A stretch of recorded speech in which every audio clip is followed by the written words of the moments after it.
सध्या प्रचंड चर्चा सुरू आहे की विरारचं नाव द्वारकाधीश होणार का?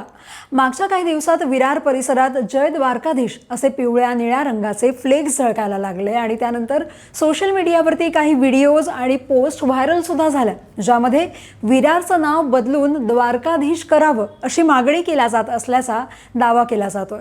काही व्हिडिओजमध्ये तर थेट असंही म्हटलं जातंय की विरार हे नाव आवडतच नाही, त्यामुळे ते बदलून टाकावं. तर काही जण भगवान श्रीकृष्णांच्या द्वारकेशी संबंधित द्वारकाधीश हे नाव पवित्र आणि योग्य असल्याचं मत मांडताना दिसत आहेत. या मागणीला काही उत्तर भारतीयांचा पाठिंबा असल्याची चर्चा देखील रंगली आहे. पण या सगळ्या गदारोळामध्ये एक महत्त्वाची गोष्ट म्हणजे आतापर्यंत अधिकृत पातळीवर विरारचं नाव बदलण्याचा कोणताही प्रस्ताव सरकारकडे सादरच झालेला नाहीये.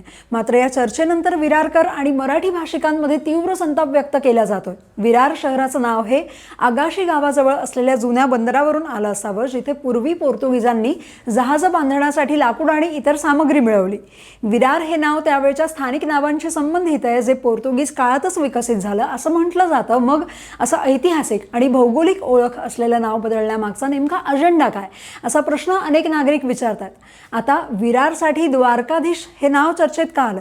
यामागचं कारण म्हणजे विरारमध्ये अलीकडेच उभारण्यात आलेली गुजरातमधली प्रसिद्ध द्वारकाधीश मंदिराची भव्य प्रतिकृती.